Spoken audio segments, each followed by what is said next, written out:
Good evening, everyone, and welcome along to Esports Masters League Premier 1. We are here tonight for the final round of the championship. Can you believe it? We are here for the Brazilian Grand Prix, of course, at the Autodromo Jose Carlos Pache. My name is James Head. I'm delighted to be taking through the stream, of course, as always, on a fine Wednesday evening. And joining me in the commentary box, because we've got OBS, he's on Discord, it is Mr. Alex the G. Alex, how you doing? Indeed, we're on Discord. It's going to look very, very fine tonight. And the final time in this season 4, it's flown by, hasn't it? What a race we've got to end it off as well here at the Autodromo Interlagos. And I can't wait to kick this off with multiple fights still on the line.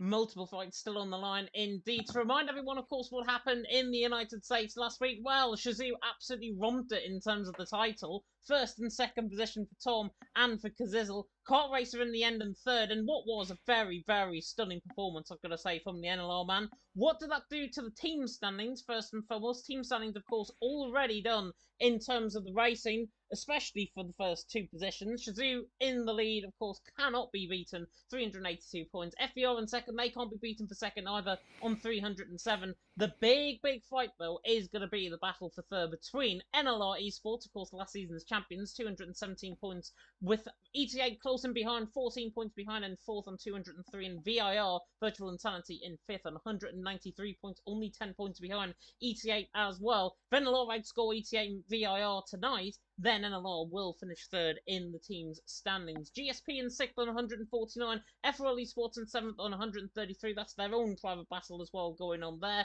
Trust Esports in eighth on 95. PGS Sim Racing, not TTG, PGS Sim Racing in ninth on 70. Their final event as in EML as TTG under the TTG brand, and Outplayed Racing there in 10th on 42 points. The reserve team, of course, here tonight. Shizuko out on top from FBR in second. Of course, the first two already done in terms of the standings for the teams. NLR, ETA, and VIR, however, third, fourth, and fifth could get quite interesting. Indeed, the three teams cover within 24 points. And with a, well, pretty much full grid tonight. I'm not too sure still on Marketars coming or not. I think there could be a few spanners thrown in the works there. As to who would be claiming this third spot on the podium. By the way, unfortunately, I do have to correct you. NLR, unfortunately, were not champions last season. We were runners up to FBR, unfortunately. Second. But, I mean, I'm supposed to be impartial here in commentary. So even though we do have the best position, technically speaking, ahead of this race, 14 points ahead of ET8, 24, of course, ahead of VIR, we will remain impartial. And this is definitely going to go down to the wire. Brazil, such a great track for a final race as well. I can't wait. It is indeed. And if you didn't think the team standings were over and done with for third, look at the driver's standings as well. Rydell leading the way basically purely on consistency. He is there on top on 104 points. Devon in second, 3 points behind. Jeroen in third, 4 points behind him on 97. Devon on 101. They are the main three to figure out, of course, in terms of the championship lineup and in terms of how this is going to be really determined for, of course, the next level racing rig that you saw the advert for at the start of the stream. Rydell, Devon, and Jeroen all racing here tonight. Top three in the driver's standing, 7 points separating them. We were discussing permutations before. Jeroen there in third needs a little bit of help. Ideally, he needs to win. Rydell and Devon need to finish, third, fourth, and fifth, ideally, for him to wrap up the championship. However, though, Rydell, Devon, and Jeroen, first, second, and third, 7 points going into the final race of the season in the drivers. This will be very, very intriguing, and it's certainly something that we're going to keep you across throughout the night. I think this is particularly a testament to the consistency of these drivers. Of course, we've seen Devon, a 3-time race winner this season. I think he's won all of those 3 in a row as well, which is so great to see. Jeroen always being up there as well with his teammates. So the only team with 2 drivers in contention here, both of them as well, are in this lobby today, of course. And then Ryder, the championship leader, maybe a bit unlikely, but he's raced so much this season that he has racked up all these points, and therefore finds himself 3 points ahead of Devon. And I am actually not spoiling anything for qualifying again. This is interesting. Oh no, do not tell me it is going to be full wet. Well, I don't know if it's I full haven't wet, loaded in but yet. we shall see in a moment's time. Let's have a look. I'm going to look to the left-hand side. Oh my word, it is full wet. I can just tell because the intensity of the rain. It is full wet conditions. Before, of course, we go out onto that full wet track circuit, let's have a look at the circuit in question. 4.3 kilometres, 2.6 mile, 15 turns, of course, away now at drivers out on track. Just the two DRS zones around here, one down the start-finish straight in towards turn number 1 at the centre S, and then one down in towards turn number 4 at the Cedar Largo as well. Plenty of overtaking opportunities. With these wet conditions, of course, coming out in qualifying, there are plenty of drivers going to be having trouble, for sure, in qualifying. And if there's rain in the race, who knows what we're going to see. In all honesty, I'm very excited now for this session. As was last time already, we've seen how much such wet conditions or such changeable conditions can shake up the grid. And some of these drivers who are known to be stronger in wet conditions might just be thriving here in this session. And maybe we'll see some other drivers topping the charts as well. Because I've actually just seen a minute PSN change there. VIR Andrew, we've known him as Andrew, is actually called Andrew now, like actually his name is. That's just something that I would notice. But indeed there, yeah, there's so much potential now for things to be shaken up in this grid. And maybe that top 3 fight and the Drivers' Championship fight will be influenced by it. It will be influenced by that, indeed. Let's have a look, though, at the driver lineup that we have got tonight. Just considering nobody is out on track currently at this stage, they probably are getting their wet setups on. I guarantee the first cars are just about to leave the pit lane. Marlon and Andrew, though, or Andrew now in VIR. Spicer and Payne, I believe, here for Mercedes. And then we've got Matteo and Ryderdal in for McLaren for ET8. Slayer and Vogel represent PGS and the Aston Martins. Impact and Grosjean in for Team Ace. Devon and Yaron, of course, 2 championship. Imagine, though, we get 1-2 for Devon and FER. Both of them in the driver's standings. Who on earth is going to be decided from that? Remains to be seen. Jochen, by the way, the reserve, is the engineer, and I'm sure he's going to be engineering tonight. Joey and Ron, interestingly, from a Shazoo perspective, they are then for Shazoo. The last time I think I commentated on Joey in a race, he actually won. So Joey might have that good luck fortune going forward. Ruti and Sapala in for Williams, in of course for NLR. Sardu and Kyle Scarrett in. I believe that's a late change because it's Michelizzi in for Kyle Scarrett, and then Fabi and no other TF10 man because we've only got one driver for TF10, so that means Fabi is the only one in for ETA, as we can now take you, of course, onto the on-track action. Andrew was one of the first out on track. I think Joey might be the first out on track, coming to the left-hander of John South at turn 12. And Joey will be hoping to not get lost like Kimi Räikkönen did back in 2012. I think the game's got him covered there, thankfully speaking. And it's heading across the line now to start his first lap, of course. I am in the same PSG as him, which is very interesting. Normally you break around 50 meters here into this turn 1, but obviously now that changes a lot, and these conditions will be challenging the drivers a lot now through the center S. Looking fairly committed, but of course a little bit gingerly as he is trying to just get the banker lap down. We don't quite know the conditions just yet, how they will change through the quali session, if it's any similar to the American Grand Prix we had last week. But through this turn 5, looking pretty assured at this stage. He's not pushing overly hard, but it's definitely not looking all too bad. Now into this fast middle sector, this double right, you take it in such fast speeds here, but now it's so careful. Into this braking zone, takes it in 4th gear actually to maximize distraction here on the corner X. Probably leaves it in 4th all the way up to the next hairpin, this Alex Albon hairpin, if you will. And yeah, now 3rd gear, trying to exit that as well. Possibly goes pretty wide, but I'm pretty sure he's got more lap time left in here. The long left-hander is so tricky in these intermediate conditions. Manages to get it down, but ooh, it's slidey. He's definitely not super confident, but who would be in these conditions? Now onto this final bend. The lap's already over. It's one of the shortest lap times on this calendar, and it shows immediately he's already through the final bend, and Joey Cottenham there for the Shazoo team. Marlon's already out, so he's crashed in the middle sector. 17.1 for Joey, and Marlon out of the session is a big hit in this top 3 fight. It is a big hit in the top 3. That's coming out of turn number 5 on board with Michelizzi. Just coming out of there, he was on the right-hand side of the track. He's caught. I think he's got caught in the inside curb through 4, Andrew, by the way, responded to 16.6 of goals quickest there for VIR for now. Whether or not we will see many improvements, though, as the session goes on, remains to be seen. But Marlon, so unfortunate in that top 3 battle, he is out of the contention, of course, in terms of the drivers mathematically. So he will only get 4th, I think, in the drivers. Chris G is now backed off his lap as well in the Mercedes for GSP, and that is actually another late change, I believe, because I believe it was Spicer, but Chris is actually in for Spicer, if I'm not mistaken. Andrew, though, out on top, Fabi there in 2nd, Ron there in 3rd. Early on, and Ron quicker than Joey, which is very interesting indeed. The PSGL F2 man, very experienced, I've got to say, as Devon now goes quicker, 16.4. Did warn Alex, by the way, that Devon is very quick around here. I've seen him win around here before, and currently he is out on top from Andrew in 2nd, Fabi there in 3rd, as Mateo there goes into 7th position. Rodadol as well, just on his lap, on the run down and towards turn 1. But Devon, Andrew, Fabi, top 3, 5 minutes gone in qualifying. Yeah, very interesting prospect here we've got for this session. This yellow flag again in the final segment. It looks like drivers just preparing onto their hot laps. And it's certainly very, very interesting now. Ride it out into this first sector through turn 4. He's going to have to get down this power as best as he possibly can. I think he has done pretty nicely there. It doesn't look like the rain easing off all too much, though. So I think these conditions might just be accompanying us till the end of the session, though you never know through this middle section now. Conditions will probably be more or less the same. But yeah, now Rydell is going to have to get that traction down as best as he possibly can. He's the driver championship leader. Oh, loses the rear end slightly. I think those are the dangers of these conditions.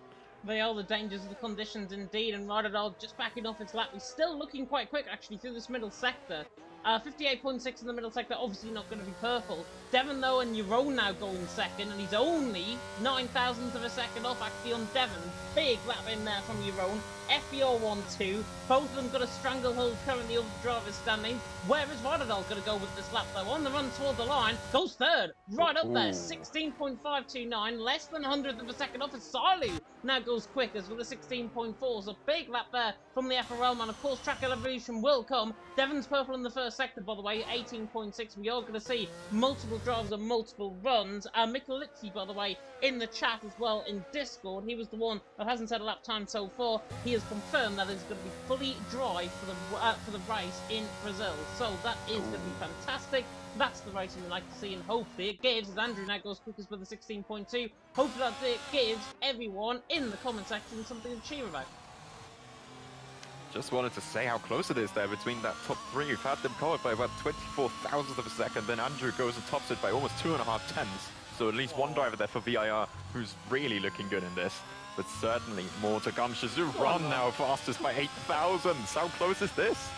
Ron goes quickest, Fabi now goes quickest, 15.9. I don't think Devon's actually going as quick as Fabi on this run. He looked very good through the middle sector. On the run toward the line, doesn't go quicker, 16 flat, only 800th of a second off. He's got a much better run coming out through the middle sector. I think he would have tried to steal it there. Fabi, though, out on top. Devon in 2nd. Ron there in 3rd. The PSGL F2 man doing a good job. Vogel there in 5th. He was very, very good, I'm going to say, last week in the United States. Kept everyone at bay. The PGS man. Euron there in 7th as well. Has just made a huge mistake coming out the centre edge, so he is not on a lap time at this stage. But Fabian on top, Devon in 2nd, Ron there in 3rd. Rodadell's just preparing for another lap along with Sapala, along with Ruti. He's actually on a lap, 18.6 in the first sector. So pretty much on in par with Devon, with Fabi through that first sector. Middle sector split, 58.2. Huge lap coming in here from the NLR man. Does like this track. I have seen him win around here before as well. Bit snappy though coming out of Junsao. Through to beat the Dust Boxes now at turn 13. On the run towards the Tinker 14. And then through the final corner at 15. Ruti trying to go quicker than Fabi on the run to the line. And that mistake cost him 16 flat. So close though, still 16-0 indeed, and into P3. I think Devon as well, the 16-0, so a lot of very quick times coming in. But Fabi, the only one into the 15s, he is looking very, very good so far. We've got Devon coming very soon, but I think he's on an in-lap, so no lap coming at this stage. And Alpine there crossing the line with Ace Impact, but I do not think that is a quick lap either. Yeah, it is an 18.0. Now an Aston Martin there with, I think Slayer that would be. No, it is his teammate actually. But Slayer is coming fairly soon too.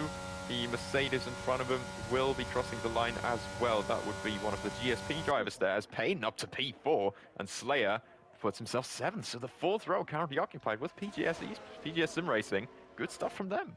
Good stuff from them indeed. Again, no bias shown in the comment section, in the commentary box here, because certainly I'm part of PGS, so I don't want to wool on the guys there in 7th and 8th, but they're doing a fantastic job there, of course, trying to keep me very much unbiased, I've got to say, in the commentary box. As Fabi's out on top, Devon in 2nd, Ruti there in 3rd. Currently, Menel there saying in the chat, I wish I could send pics here.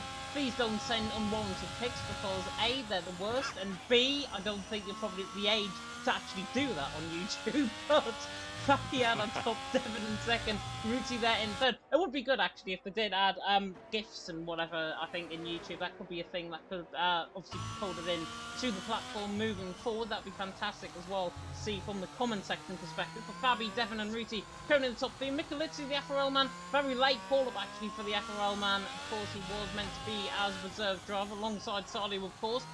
And Alex, I'm just having a look. Oh, I thought the rain had stopped. The rain has definitely eased from the start of qualifying, however, as Vogel now goes 3rd, 16 flat. Not a bad lap there at all from the PGS man. Mikulitsi is purple in the middle sector, nowhere near in terms of the middle sector split though, so Mikulitsi not on a very good run here. You were riding on board with somebody? No, I was actually just on board with Mikulitsi, just seeing what kind of lap time he would be putting up. But yeah, indeed, you can see that it's a pretty light call-up for the Finn in that FRL team. Goes 16th only, and 1.5 seconds adrift. And now, I would say, on to the question you wanted to ask me. Question? Was it a question? I'm fairly sure I had something. I don't know, I've just got completely confused by what you've just said. Goodness me, that's we are live, by the way. You can tell we are just losing our train of thought and train of mind, literally when commentating. Always. Certainly from my perspective, because it is even worse being the lead commentator here. But Fabi out on top, Devon there in 2nd, Vogel there in 3rd. Vogel was 600 up through the first sector. He's backed off though on another run. He's ran out of fuel actually, so that's why he's backed off on his run. Ron there is invalid, but I think he's preparing up for another lap as Mateo's just gone into 5th for the ET8 team. Good lap time there from him. Rodadal is 58.6 in the middle sector, so improving in this middle sector. In fact, actually, he's back up the lap. He is just preparing onto a lap, though. Rodadal there in 13th, but he has got to try and think about getting Mr. Consistency back into being Mr. Consistency, certainly with the race looming very, very soon indeed, with 6.5 minutes to go. Fabi, Devon and Vogel currently out on top. Menel saying in the chat as well, Joey's just waiting to do a real lap. He'll put it on pole, trust me. Let's ride on board with him. Let's put the pressure on him. Down in towards turn number 1. A 16.3, however, he's just said. He was on a 17.1, I think. So he has improved up to 10th position. Will Joey go quicker, though? Probably not. He's got barely any ERS now on this run as well, so he's going to have to do this purely through diving skill there in the middle sector, I would say particularly. He is up by a 10th, though, in the first sector. I've seen Fabi earlier just go 2 tenths up in the first sector, actually, but has invalidated the extra turn 4, which is a shame for him. But I think he'll be starting out on a run fairly soon. Let's have a look at Joey's middle sector then, keeping up the pressure that you just kind of proclaimed on him. So this middle sector is now going to have to be very, very good. He's taking the very inside line, actually, through these hairpin bends. And I think it's suiting him fairly well in this driving style. Big slide over the entire curve. My goodness, he's very much on limit. Sorry to cut you off. Rodadal's purple in the middle sector. He's down in 14th position, but this is huge. 56.7 in the middle sector. This is a big lap as Ron goes 2nd on a fresh set of inters, but this is huge from Rodadal on the run to line. Oh, and he goes quicker by 0.3 of a second. Big lap in from Rodadal. Joey's going to be nowhere near that. 3.5 tenths up in that middle sector, though. He's actually, I thought he backed up for the lap, actually coming into the pit lane there, but Joey on the run to the line goes 7th. Good lap there from him. Of course, PSGL F2 winner back in the day. I think it was him and Will Murdoch 1st and 3rd that day. Salim's improving as well. FRL man on the run to the line goes 2nd ahead of Devon. Devon just preparing onto his run. Fabi's invalidated. Ron there in 5th as well. Anybody else on the run? Ruti's on the run to the line, goes 2nd, 15.666. Big qualifying session here with still 5 minutes to go. And with the track clearly improving, Rodadal out on top, Ruti in 2nd, Sali there in 3rd. And honestly, I thought it was going to be possibly a 2-3-way battle for pole position. This is wide open. This is, if you say it's wide open, it's much more than that, I would almost say. I think Fabi might just have the pace for this overall, but look at how many drivers are so close to each other. The top 4 within a 10th of a second. Mateo following as well, so 1 and 5 as well for ET8 at the moment. But Fabi through this first sector is again over 2 tenths up. But can he keep the lap together this time? Currently down in P9 because he wasn't able to do so earlier. Yeah, let's run on board with him, the former TTG man, or the former PGS man, as I should now say. Fabi, though, the former TTG man, now coming to the right-hander of turn number 7, or 8, I think it is, at the Ranha, then through turn number 9, and then in toward the right-hander of turn number 10, with pretty much the highest point on the track here in Brazil. Rodadol, Ruti, Sadi, top 3. We're on board, though, with Fabi. Slayer, by the way, won 5th as well. The PGS man up into 5th. But look at how close all to the top 10 is. It's 3 tenths per second covering the top 10. Fabi in the middle sector, 57.6. Big middle sector coming in from Fabi. 5 tenths up. Clearly going quicker than Rodadol, theoretically. Beautiful coming out the final corner. And Fabi now, the TTG man, I wish TTG didn't really let him go, because Fabi, I think, is going to put everyone now into obliteration to the line. Oh, and wow. into 15.3. Big lap time in. I still do not think, though, that is pole position. I think we are going to see a 14 from somebody. You know why? Because it actually just stopped raining as well, with just 3 minutes to go. So the track is only going to get better from here. And I feel like this is going to set us up for a very, very interesting end to the session. Yes, it is 3 tenths at the moment that is separating P1 and P2. But behind that, everything, literally everything is wide open. And I wouldn't rule out this pole position of indeed going into the 14th. And Sardi's actually improving, I think, in this middle sector. Speaking of big middle sectors, 57.3 in that middle sector from Sardi. It's not surprising to me, certainly, that drivers are improving. And has stopped raining, as you mentioned, out on track. The very faint glimmers of the drizzle just coming down the camera lens. But Sardi now on the run to the line. The FRL man could put this on pole position for now. Everyone waiting it out in the pit lane. But a 15 flat from Sardi now goes quick, as we are definitely going to see a 14. Are we going to see anybody, though, try and risk on to a set of dry compound tyres towards the end of the session? This track does dry quick, but with 2.5 minutes to go, or less than 2.5 minutes to go, this track is not going to dry before then. I wouldn't think so either. I think Ruti Hullet, as I'm looking at the tyre situation here, he's playing with it, but I just don't think anybody will go for that gamble. I think everybody else has now changed onto a new set of inters. And yeah, I don't expect anyone to be on these softs. With Silu on pole by 3 tenths, there is much more time in there. We will definitely dip into the 14s. And you never know, maybe 13s.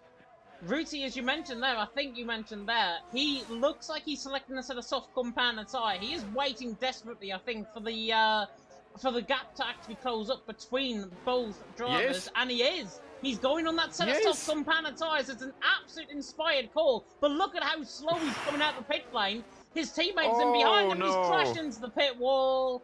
That is why you don't come out on a set of soft compound tyres on a rain-sodden track. He's got left side end plate damage on the car, and Ruti has made it 10 seconds before crashing, coming into the pits. Or coming out that probably confines him to the back of the grid. And Silu, 14-4. We were going to go into the 13s. I'm 100% sure of this. That's incredible. Wow. Just wow. I haven't got much more to say to that. Oh, Fabi's out. Fabi's out. There's no more. Retires in the wrong session timing. Must have been the wrong session timing then. He's just in the pit lane and can't do anything anymore. Oh, goodness me. I did say this was wide open. Starting out on top. Devon, by the way, 6 tenths up through the first sector. Are you kidding me?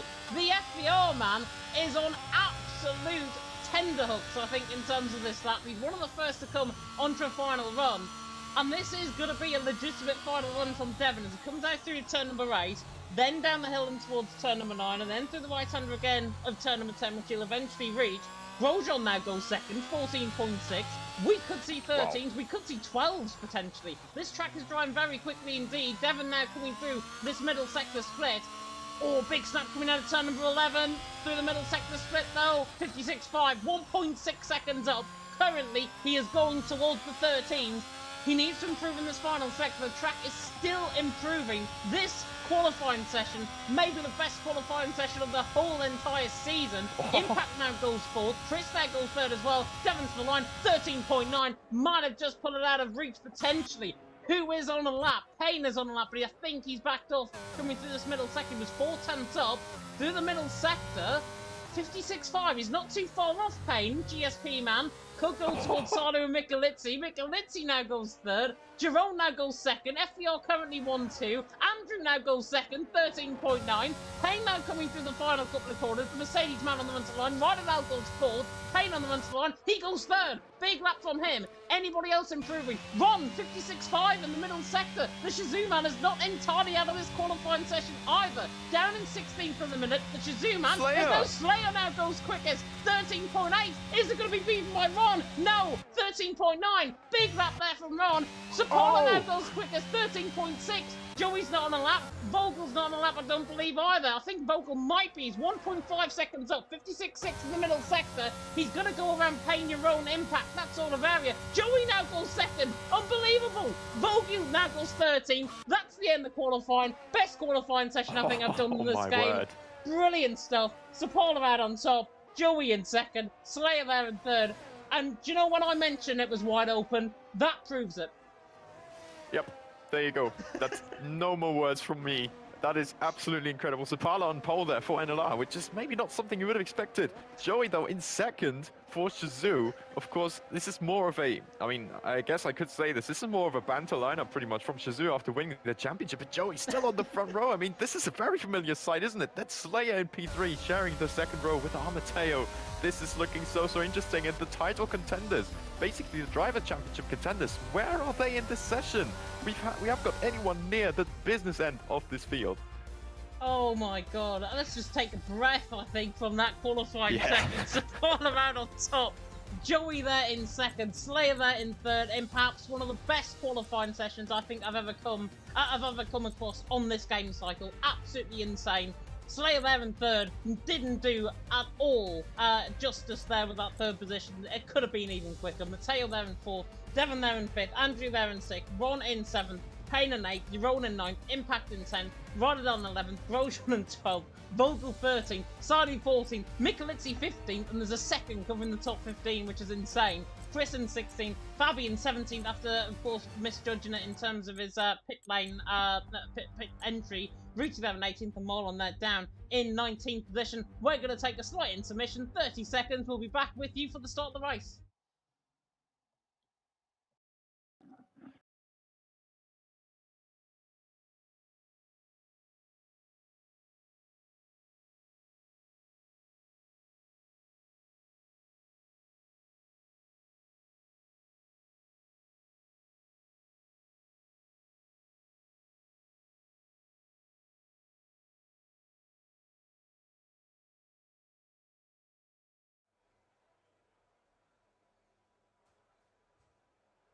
And we are back, and goodness me, what a change from qualifying, from what we have seen in that intermediate, very changeable condition, dries towards the end, track evolution coming into play, and a big change up in terms of the books for the top three.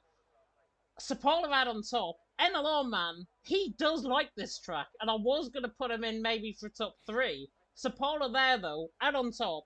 Joey there in second, Slayer there in third. Perhaps the last top three that anybody in this comment section might have imagined. Indeed, just 30 seconds to go now in this countdown, and well, this is going to set us up nicely for what I hope will be another race of the season contender. We've honestly had so many in this season, and I think with it being Brazil, there is a lot of potential here again. So just 10 more seconds, and we'll get to lights out for the final time in Season 4. My word, what a season it was. What a season, and could this be the best race of them all? Let's find out. We've got 36 laps here in Brazil, 4.3 kilometers and then 2.6 mile, 36 laps, 5 red lights tonight coming on here for EML Premier 1, the season finale, and it is lights out and away we go, and Sapala gets a very good start. Joey, though, off the line, will have to try and defend off Slayer in towards turn 1, but Sapala will lead through in towards turn number 1. Now through the centre S they come. Joey there in second, Slayer there in third, Mateo and Devon running side by side. I think everyone's clean through turns 2 and 3, but a big snap of oversteer there from Andrew, and McLaren's gone sprinting as well. That's Mateo, not Rodadel. That's Mateo, that's round, unfortunately. Sapala there leading the way, though. Joey in second, Slayer there in third. Both, I think, got caught up in mistakes. I think Andrew got caught in the curve. I think Mateo got caught in the curve on the outside and then spun completely round. Grosjean now dropping down the field further down, but Sapala leads the way. Joey there in second, hasn't got the pace so far to look to the LLR man. Devon, though, was going to get past Slayer more immediately. Slayer did hold the front guys up, of course, last week in America. He's there in fourth, Ron on the back, Ron there in fifth. For a banter lineup, or a so-called banter lineup, second and fifth position for Shizou as Rodadel forces the inside line there on Payne. In the background, Chong gets the job done, so Rodadel through, and he's into sixth position. Sapala the lead, Joey in second, Slayer there in third, Devon in fourth, and at this stage, on lap 1 out of 36, Devon because he's outscoring Rodadal, I think he's going to be in championship winning contention as he's now on the back of Slayer, running down all the way in towards turn 1 and towards the center S. Is he going to try and think about this move towards the inside line? It'll have to be a late diving move, but in the end, he doesn't warrant the position, and Slayer there in third, Devon there in full supporter. Joey Slayer the top 3 at the end of a very, very hectic first lap. Yes, indeed, top 3 just holding position there, but Devon is the best one out of this start so far. There's been a few gains in there in that field as well. Ryderdal mainly 5 places up from the 11th place start. Fogel as well from 13th up to P8. And in general, pretty hectic starting phase. And I think now is the phase where the drivers really have to get their rhythm down properly. Sapala holding a 9/10 lead over Joey there in 2nd place. But it's certainly not done at all for the NLR man. But right now, it is certainly not looking all too great in this fight for 3rd place in the team standings. Marlon in 14th, Andrew in 18th for VIR, so not looking good for them at all. One of the bigger losers there in the starting phase. 12 positions down, Andrew, and 15 for Amateo, so not looking good for these guys. But even still, there is so much to play for, and yes, we've got the entire race still ahead of us, so everything really still to come. As Ryderdal right on the back of Shazoo Ron. Will there be a move happening perhaps for a move into the top 5? A lot of ERS is being used. The McLaren is pulling out of that slipstream. He's going inside, and I think he can get this move done now to get to the back of his championship rival. Oh, breaks himself big time. Ron with the switchback. Great stuff from Ron there. Keeps the position, and I think this is definitely still going to carry on. And it could be potential pain as well for Rodadal in behind, because here comes the GSP man in 7th on the back there of Rodadal in 6th, but in the end can't get close enough. Had a very good run though coming out of turn number 3, just didn't have the pace down the straight and didn't have actually any ERS to try and use there on that.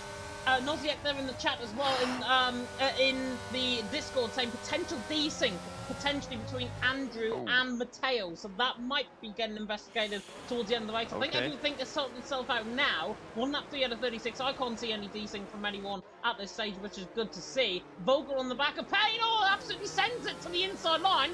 Talk about an unorthodox move. Payne now on the inside line now of turn number 11 is going to try and fight this stuff for the GSP man, hanging on in there. The PGS man out on top. And considering they only share the 3 letters in their name, PGS and GSP, Vogel there in 7th, Payne there in 8th, Payne there dropping down, Vogel unorthodox, but you have to get the moves done somehow, as Jerome now is on the back of Payne, on the run down in towards turn 1, and Payne was on the back, of course, remember, of Rodadal before this. Jerome to the inside line of turn number 1, gets the job done. Nice. Beautiful move by the FDO man, gets the job done. Rodadal now on the back of Ron, lap 4 to 36, he said Brazil was not boring. Rodadal pulls the inside line on Ron, surely going to get the job done, and he assumed he's into 5th, but now needs to gain back with an ERS on Devon. Yeah, indeed, no DRS in play. It was, I think, for Ron, which, of course, made the move for Ryderdal a lot easier. But now he's going to have to get into that 1 second range. He's currently just about in it, but certainly not the best situation. Still, one of such a big gainer there as well. 6 places up into the top 5 already is Ryderdal, and he's certainly not playing any weak cards here, as he's right behind his championship rival.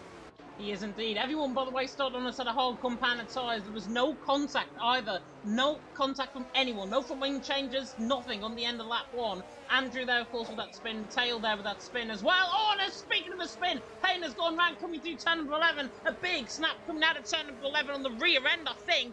Forced him one way, then try to correct him the other way, and then has gone nearly off in toward the wall. I would not be surprised if he hasn't got rear wing damage on that car. He's getting the car going again, but taking the Kimi Raikkonen line in towards turn number 1. There's Jerome forces it on Vogel to the inside line of turn number 1. The FBO man against the PGS man. The Dutchman trying to hang on in there. Jerome, the FBO man, on the back of, I think, his fellow compadre in PGS Vogel on the run down in towards turn number 3. Looks to get the job done to the inside line. It's going to be very close. Oh, and Vogel just about snaps the car in front, and Jerome can't find a way through. As that Chris is through, and Grosjean as well further down. Oh, it's side by side, actually. Oh my word, Grosjean's coming back at him on Chris. In towards turn number 4 and 5. Up the hill and towards turn number 6 is Ferragira. Beautiful stuff from Grosjean. Back through, and he's into 15th. Got done there. Good stuff there. Good racing. Up and down the field, I think everybody is still pretty much together with each other as well in this DRS. I think some of these drivers to really look at. Oh, yellow flag there. That is GSP Payne with another spin. I think he's going to be feeling the pain in those tires fairly soon, unfortunately. Terrible. Of course. Mine won a little bit early on. I think was well versed. I think in terms of well hidden away.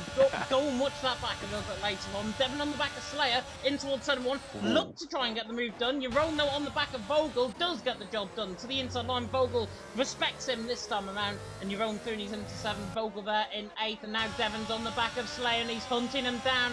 Slayer becoming the hunted rather than the hunter as Devon looks the inside line of turn number 4 to see that the logo doesn't get the job done. Just about Slayer though in 3rd, Devon there in 4th. But Devon has to try and think this pain retides into the quick lane. I do not blame him at all. He must have been rear wing damage for a slight bit of contact coming off the wall, coming down to turn number 11. So unfortunate. The GSP man did not deserve that at all. And GSP, of course, are down to their one driver in Chris, who's down in 16th, and obviously got overtaken by Grosjean the last lap around. Yeah, and they're still in their little fight there for P6 with FRL, so it's not insignificant at all, this retirement. And we'll see how that will go with the team eventually. But only P9, P12 as well for Sailu and Mikulitsi, so yeah, we'll have a look as to how this will impact things. In general, though, this top fight has been fairly pulled apart. Zapala's actually had a fairly solid gap throughout this entire stint so far, but ooh. Cabby to the inside line of turn number 1, Marlon as well to the outside line of turn number 1 and Mikulitsi. Mikulitsi hangs him out to dry through the centre race. He's still there though, he's still there, Marlon, round the outside of turn number 3 to centre race. Surely going to pull this one off. Mikulitsi though might have to drag in towards turn number 4, down the Retro Poster, in towards the seat of the Largo for Marlon there, through and he's into 12. Beautiful move by the VER man. That is exactly what they needed in their battle for 3rd. Impact as well. The wrong sort of impact, unfortunately. Fabi got the move done in towards turn number 1, and Fabi there through, and he's into P10, and Devon is still hunting on the back of Slayer, who I may add, by the way, is doing a fantastic job so far on that sort of hard compound ties. He's keeping up with Joey within that big old DRS train, not making any mistakes. Slayer, this is much better than last week from him. Yes, indeed, and also on the same tyre as you mentioned, so no alternate strategy really going on here as well. And therefore, that is a spin. Armateo at the back has spun around. Yeah, he's so far down in the field now. That will not help ET8, of course, in their fight for P3. But I think soon the time for Devon might just have to come to make the move on the Aston Martin. Just nobody in the back of this train just has any ERS at all. He's got no ERS. He's got 5% of ERS coming through turn number 1. And if he wants to force the move, he can, but he hasn't got the pace to do so. Famous last words, because he might try and move in towards turn number 4 here on the back of the PGX man. But Slayer still in 3rd. Devon running out of ERS. Joachim, the engineer, probably is going to be on to Devon right now, unless he gets a move done up towards turn number 6 of Ferragura, which I think will be absolutely insanity if he tries to pull that one off. Devon though on the back of Slayer, 3rd and 4th position. If I was in Joachim's shoes right now, I'd be telling Devon just to lift and coast coming through the corners in the middle sector, gain a bit of that ERS back. He has got pace compared to Slayer. He is much quicker driver compared to Slayer on his day. Slayer, though, currently has got about the level amount of ERS, as Devon now is beginning to lift and coast through the corners. But if I was still in Joachim's shoes, he is there literally for the taking, Slayer, and at this moment in time, Devon can't find a way through with Joey, by the way. Zapala has done a good job in terms of managing his ERS. Joey got within 3.5 tenths per second coming through John South. The gap now extending out towards 4-5 tenths per second in towards turn 1. You're wrong, though, is going to force the move on Ron. Ron nearly forced him toward the pit wall there to the inside line of turn 1. The FBR man now on the inside.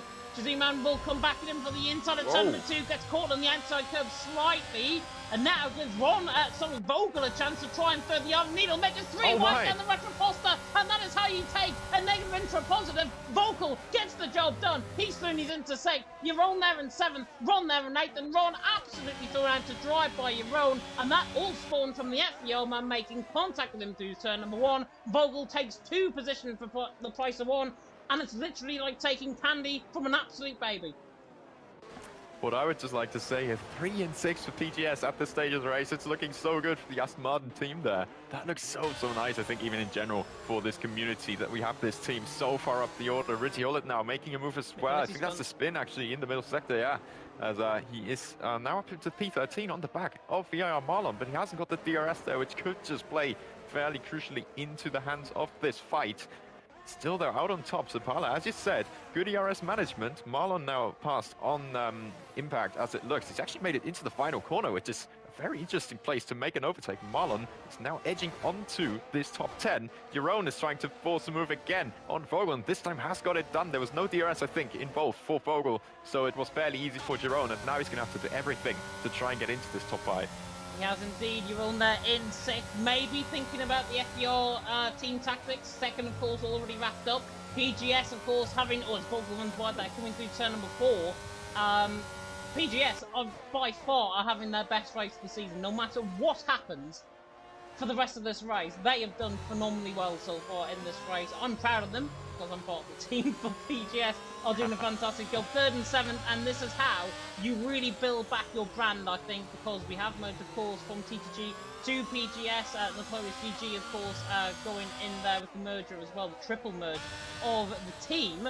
But PGS, from a sim racing perspective, doing a phenomenal job. 3rd and 4th, Devon's still on the back of him. There was a bit of an outbreak there from, I think, Ron on the back of Vogel, if I'm not mistaken. Ruti as well, getting through an impact again, making a mistake coming out the final corner, and that is him now down in 13th and on the back foot compared to the guys ahead. Lap 11 out of 36, nobody's going to be thinking about any changes in terms of pit strategy just yet. Medium compounded size will probably come into effect around about lap 20.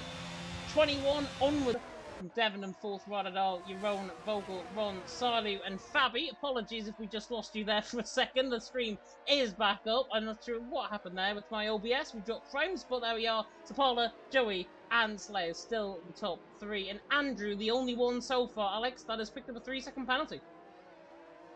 Yeah, indeed, and I think that's going to be a factor to still come in this race, because, of course, it's barely a third of this race done at this stage. I've just perfectly flicked on with Sapala where in the moment where he possibly got himself a track limit warning. So I'm not too sure on that, of course, on that development. But yeah, it's definitely going to be a factor to look out for on this circuit. It's not as easy as it maybe looks like to keep the penalties out of the equation here. Jeroen is almost back on the DRS train, but he's out of ERS crucially, which is going to lose him about another 10th or so on this remainder of the straight. And yeah, as you can see, 1.4 seconds almost into this braking zone. Marlon now sets the fastest lap of the race to be on the back of his fellow PSGL F1 driver and fellow German actually as well, D. Fabi there for TF10. So good job from Marlon to be right back up there. So there's been a spin behind. Grosjean is around, yeah, in that Alpine. And those fights being broken up slightly at the back, but are definitely being more than made up for at the front. I'm not sure if there might have been contact there with Andrew. I saw that from the mini-map and it was very difficult, but Andrew did lose a little bit of time there, along with Grosjean. Andrew, of course, there in 16th. I'm not sure if it was more reactionary in terms of obviously reacting to a spin and basically going off track and then losing a bit of time, or if it was a little bit more serious and he might have outbroke himself in towards turn number 1 and collected Grosjean and then Grosjean spun coming through turn number 2. But Sapala leading the way, currently holding in terms of the ERS, 65% of ERS compared to Joey on 47%, and that ERS has now just came down slightly. Is Devon going to think about a move this time around, though, on Slayer? Closing him very quickly indeed, but the FDR man, the straight just runs out, I think, on him. Maybe have to dive this in towards turn 1. He thinks about it. Slayer might go and run too deep and through turn 1, do the sunrise now at turn number 2. Devon, though, looking to try and get this move done down the Retro Posta in towards the Cedar Log. We famously saw, of course, Leclerc and Vettel made contact down here in 2019. Devon, though, not going to make contact with Slade down in towards turn at number 4 at the Cedar de Lago, and so far stays in P4. But if I was in Joachim's shoes right now, if I was the engineer, who I know is in the chat, Devon, I know for a fine fact, is going to be frustrating. And I think Joachim's going to be even more frustrated because he's just sitting there in 4th and hasn't really got any response to the man ahead. I've just even put it in chat myself. I love how we just know Joachim is engineering for FPR, because it's simply true. Oh my word, I'm actually in the midfield right at the moment there with Marlon, because he has had a massive snap while Fabi was actually overtaking Sailu, and now has done so again. So he's almost dropping out of this again, which is very, very tough to see. There for the Red Bull, Fabi with big slide now on the exit of turn 14, I believe it is. And this now means that Sailu is right on the back, and there's a lot of stuff going on, but as you said, Devon just doesn't really have an answer to the pushing of that Aston Martin now. He's had a look to the inside, very late look, but cannot make anything work. This is just so tough. Sally tries to go around the outside of Fabi through turn number 1, just coming back to the battle behind, and still 9th and 10th, but now Fabi falls out of that DRS range. He has got DRS this time around, Sally also does. None of them can respond though, and Fabi is still in P9, I should say, slightly there in P10, doing a phenomenal job. The Alpha Romeo man, and he's still going to try and push him up the hill in towards Ferradura, famously, of course, where Alonso, Glock, and Trulli famously made contact in 2009 coming through that corner. I remember that because that was one of my first ever races that I watched as a kid in Formula 1, and that is how I got into the sport. But Sapala out on top, from Joey there in second, Slay there in third. Devon again, I was on board with him just before that battle with Fabi and Sari. He looked a lot closer that time around. He's basically got to try and outrun himself and almost go onto the grass to try and get a phenomenal run through the final corner. Slay, it's this part here, through the speed of those boxes, where Slay just uses on that battery, goes away from Devon. Devon then doesn't respond, and that just keeps on happening lap upon lap upon lap, and they're running in that big old DRS train, which I think longer term is going to work. Shorter term, however, from Devon's perspective, he's got to try and put Slay under pressure. No matter how minimal, he's got to try and put him under pressure. As Marlon and Ruti make contact through turn number 1, and that is a safety car, surely. Yep, safety car deployed out on track, and they're both off track through turn number 1. What on earth has happened there? It's almost like Nakajima Coulthard 2008 all over again. Yeah, it has to be something like it. It is so unusual to see two cars without a wheel there in that position, and that means now the only team actually in that top 3 fight with 2 cars is ET8. And what it also means is that drivers will now 100% stretch mediums for probably a bit longer than they really should go. I'm wondering, in terms of that contact, I wonder if one of them came across on each other down in towards turn 1, trying to defend the position, and then just gone into the pit wall on the left-hand side, that little the little curb that basically sticks out coming through turn 1 before you reach the actual curb. I wonder if they've made contact off there and then forced it further down the hill. That is what I'm going off at this stage. But Ruti out of the race, unfortunate for him. Marlon, unfortunate for him. I'm sure we'll hear something in the chat. Whether or not that we're going to see pit stops remains to be seen. Sapala though in, Joey in, Slayer in. Everyone, in fact, is going to be coming in the pit lane. Is anybody going to try and risk it and stay out on a set of hard compounded sides, like a Chris or like a Michelizzi potentially? No, they're all, I think, coming in the pit lane. Andrews into the pit lane. Grosjean in. Any changes, though, in terms of position? I thought there was slightly. I thought Slayer was ahead of Joey there for a second, but he isn't. Jerome. But Ron has been held up quite a lot. Jerome now is ahead of Ron. Ron now down at 9th. He's only lost, I think, 1 or 2 positions. Sadi there in 10th, I think, has also been caught up in that as well. In that slight bit, as Vogel has just lost the position to Fabi coming out the pit lane. Not sure what happened there. Not sure if that was a graphical glitch. Fabi's there in 6th, Vogel in 7th. That was just a graphical glitch. Yeah, most likely. There was no changes happening there. I was just flicking onto Fabi anyways to see that he's up into P6 through basically no doing of his own at all. It was just the pit stops, just the stacks that have promoted him into this P6 position. But indeed, no changes there going on. There was another one, I think, as well, between involving Ron. But there are no actual changes in the order. It's just a few drivers that have properly lost out due to stacking. FBI are involved in this run, with Shizu involved as well. I think Vogel has lost out a bit as well for PGS. But overall, the order is looking very, very interesting. The top 6 are all drivers from different teams, and that is such an interesting prospect at this stage. Looking at the chat, apparently Marlon had spun coming up the curve of turn number 1, Ruti was behind, and the Golson system failed. That is literally the simplest thing. Unfortunate from both their perspective. They're both very capable drivers. They're doing such a phenomenal job, I think, in this race as well. And honestly, we thank them for, I think, attending the whole season, pretty much. Both drivers at various points have obviously opted to opt in, opt out in terms of races. That's just part and parcel of the team event at the end of the day. But they're in 17th and 18th, not the result they would have been hoping for.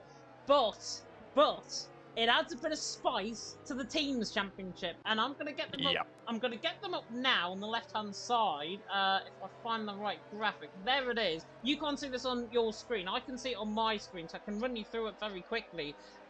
VIR currently 5th on 193, ET8 in 4th on 203, NLR in 3rd on 217. Now look at where Sapala is in 1st position at this moment in time in terms of that battle for 3rd, in terms of the teams championship. NLR currently outscoring ET8 and VIR, and in fact by quite a way. So if Sapala stays P1, NLR wrap up P3. Yeah, indeed. We wouldn't want to put any curses, of course, on any driver in this field, but it is, of course, NLR currently in the best situation with Sapala, but I think, crucially, having just the one car in the field, and also Armateo being able to catch up for ETA now to this strain. As the safety car, I think, will be coming in as well as a result of that. ETA, the only team, as I said, with 2 cars yet in this title race for P3, and Sapala there in the lead for NLR, and Andrew down in 14 for VIR. So very, very difficult situation for them to overturn. Safety car, though, is coming in. Bernd Mailänder will now be leaving this all to give Sapala the effective lead and for him to control the pace on this restart. I am very intrigued. There's over half of the race to go and everybody on the same set of mediums. Everyone on the same set of mediums. Hopefully, let's just hope no hell breaks loose, I think, out on track. But I know for a fact all hell will break loose as Zapala goes early. Very, very good restart from him. And he's already 6 tenths clear and caught Joey absolutely napping. Devon's on the back of Slayer in towards turn 1. Hasn't passed him before the start-finish line. So this is crucial for third. Tries to go all the way around the outside, leaves him very much short of room. Goodness knows what Devon was thinking there. Leaves him completely short of room. Slayer got caught on the inside curb and then nearly rear-ended into the back there of Devon. Slayer now down in 4th. 3 wide down the Retroposton lead between Fabi, Vogel and Rodadal in the background as well. But in the end, Rodadal 5th, Fabi in 6th, Vogel and 7th remain as they are at this stage. Sapala, though, with a phenomenal restart, caught Joey completely napping. Devon now into 3rd. As Vogel looks the outside line through Ferradura. In the end goes a bit too deep. Fabi there in 6th, Vogel there in 7th. Still trying to fight this move is Vogel. PGS man on the back of the TF10 man, and the sole TF10 man, I should say, is doing a phenomenal job at this moment in time. Continue John Layden Vogel to the inside line. That's never going to work. You get moves done, but he needs to get that position back, because that is just going to be a slap wrist from the stewards. Yep, 100%. That was way too late, in my opinion, as well, from Vogel. He puts his car up into P6 after, of course, Slayer lost position. So effectively no real loss at this stage for PGS, but I don't think that moves really on. However, the restart, very well done indeed there from Sapala, who has managed to hold on to a very good lead ahead of Joey, who has, however, set the fastest lap of the race now on the mediums, and is looking to maybe get some early pressure on that man in the Williams. Andrew nearly went in the back of Michelizzi after completing the move on Chris, and that would have been misfortune if I've ever seen it, because he nearly rear-ended them as literally 2-3 inches apart, I think, between wingtip to rear wing and rear diffuser there from the Alfa Romeo. As Vogel has let through Fabi, I think, up the straight in towards turn number 6. So Fabi through, and actually Ron all of this, Ron on the inside line in all of this is going to get the move done, and now Vogel all of a sudden is there in 8th. So I wonder if Vogel made a mistake coming out of turn number 4. He has got to literally now tread on thin water. The PGS man has just got to calm down mentally as well as physically out on track, respond to what his engineer is probably saying to him at this stage, calm it down. I know for a fine fact that was probably intentional to give that position back. They don't want to get in the steward's room, but as a result, Vogel's now lost the position to Jeroen, and at the end of the day, it's his own fault for actually dive bombing him in the first place. As Jeroen actually is on the back of Fabi. Yeah, Fabi is struggling a little bit to hold on, actually. Maybe it is slightly flustered. He does set the fastest lap now, quite fittingly enough, to fit this image and the narrative very well. But now you can see this DRS game is going to start all over again. And right now, it's everybody in this field having DRS, apart from, if he's unlucky, Armateo right at the back. We're just going to check on that. He doesn't have DRS, the only driver in this field. But I think he will get it back fairly soon, with tyres just one lap older than the rest. But certainly this battling is just going to intensify, and I think we do have a very good race on our hands if it continues like this. We do indeed. PGS Stretch there, by the way, in the chat saying yes, Vogel. I think that was in relation to the move that happened a little bit earlier on, of course, 2 laps ago now. Fabi, though, is now ahead of Vogel, so if that position was given back, fair play. If it wasn't, Fabi pulled off the overtake and the heist of the century, I think, coming around the outside of turn number 6 on him and got the job done through there, of course. Jeroen there in 7th is looking rather vulnerable to Vogel as well, and behind he is losing a bit of time now is the FBR man. He's got more ERS than Fabi ahead, around 16% more. Vogel, though, on that battery. This is what PGS have done all right, especially with Slayer. Got on the battery early, running down the straight. Andrew's now looking for Michelizzi, by the way, to the outside line of turn number 1. This will be an audacious move if he can pull this off. Michelizzi, though, absolutely misjudges his braking point. Nearly gets rear-ended there by Chris in behind. And now Grosjean and Chris are side by side all of a sudden, coming out of turn number 3. And the Alpine is going to look to try and get the job done. Maybe goes 2 for 1 down the retro poster. He looks to the inside line, the Frenchman, and the team ace man absolutely sends it. Brilliant stuff by Grosjean. Fantastic racing, and Michelitti still back there on this contact. Michelitti to the inside line. He was too greedy, I think, being on that inside line to try and stick there. Grosjean had entitlement for the corner. He had entitlement for the position. Grosjean in 13th, Chris in 14th, Michelitti in 16th. It ended in tears, but that could have well been avoided very easily. Yeah, fantastic sequence of racing there. Shame for Michelitti right at the end to be caught up in this, but I think it was probably on him. He shouldn't have stuck it in there. He tried to back off, but then the contact water, I think, did the rest for him. And yeah, it's dropped all the way to the back. Now 10 seconds behind the field. As it's 15 laps to go, and Riders are right on the back of Slayer. I think this could be a move going on right now. Riders also with the fastest up of the race. He's to the inside, into turn 1. Ooh, slightly deep for Slayer. I think he could get this done. Nice switchback attempt there from Riders. The outside, though. I think Slayer might have this covered. He might do, but he's going to have a better run on the run down towards turn number 4, and you're right. Slayer does have this covered in towards turn number 4 to see the Largo. Slayer there in 4th, Rodadal in 5th, and in the end, I thought 90% of that movement was going to be Rodadal. Getting past his Chris is through on Jerome. Sorry, not on Jerome, on Grosjean. Jerome, I think you're reacting to that. 3-second penalty for Jerome there in 7th. Oh, is that actually Grosjean? Looks again to the inside on Chris. This is a brilliant battle, by the way, for 13th. Unlucky for some, not unlucky for these two. Yeah, they are definitely having the battle of their lives right here. They are just on the back, just losing maybe touch of the guys ahead, but still having their fun in this final race, which we love to see. But yeah, I've just seen as well there, Jerome with that 3-second penalty, that will hurt him a lot at this stage, as he would drop 3 places, I think, as it stands, due to that penalty. Maybe even 4 positions, if I've calculated this correctly. And that would, of course, swing the championship very much into his teammate's favor. Devin there in P3, who's still very much trying to put the pressure on, as in fact, Sapala has got a lot of pressure on his back as well now. He has. He's got Joey all over the back end, and the last person you want on your back end is Joey Cottenden, and he's there in 2nd position.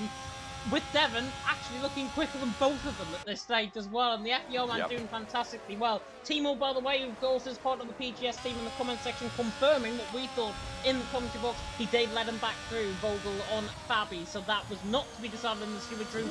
Fair play from the PGS boys, but Joey there in 2nd, Devon in 3rd. This is going to get interesting because both of these guys I know are very, very good pals in the league racing community. This could get quite intense. Shazoo against FBR, not the battle I thought we would have been commentating on, to be honest, after qualifying, but Joey and Devon. Joey, the former PSGL F2 man, now in PSGL F5, I believe, alongside yourself, Alex. Devon currently in PSGL F2.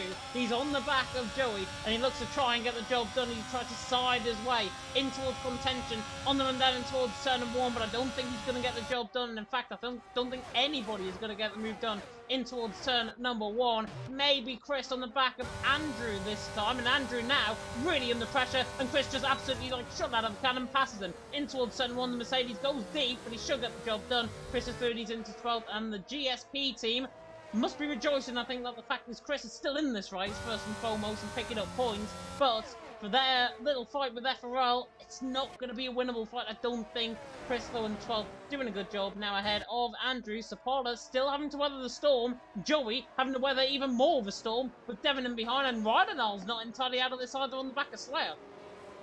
Definitely not at all. I think it's certainly very interesting to see that the PSGL F3 man of Sapala there leading the way ahead of F5 with Joey and F2 with Devon. I think it's clearly, we can very clearly see where the pace is laying there in P3 with Devon, who's really pressurizing these two in front of him, and has actually still got some ERS to his name, unlike before. That move on Slayer on the restart was absolutely crucial, and I think Ryderdahl certainly has seen that, and will now try to emulate the same onto lap 25. I think he's actually got a good chance here of making this work. He's going to have to go the outside line, so the long way round, which would turn to the inside for turn 2 in the center S, but he can't make it work just yet. He's now going to do the switchback again, as he did on the previous lap, but it's just a yeah, it's a good enough exit. It looks like for the Aston Martin, I don't think that McLaren has a chance into turn 4. He might do. He might do. He's still closing in on the ERS. Might have to lunge it late on the brakes, but in the end, right at all. Having to think about that driver's standings. And speaking of the driver's standings, I will get them up on the left-hand side of my screen on OBS just to confirm where everyone is at this stage and do some quick calculations. That's the wrong thing. Right at all on 104. Before tonight, he's gone into the back of Slayer just about. I think he hasn't got any damage. but he goes into the back of Slayer. That is crucial now. Slayer nearly dropping out of DRS range to Devon. Devon at this moment in time, 3 points behind. He is currently gaining at this stage, I believe he's gaining 5 points. Devon is 2 points ahead of Ryderdal as it stands. Ryderdal, if he gets this moved on Slayer, it changes everything. Yeah, indeed. It's 3 and 5. It's very, very close between the top 2 contenders. Giron, unfortunately, is out of the question. Oh, and here comes at Fabi. least for now, it looks like. It's Fabi.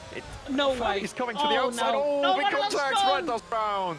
Oh, no. And that has swung, of course, this Drivers' Championship very much into Devon's favour now.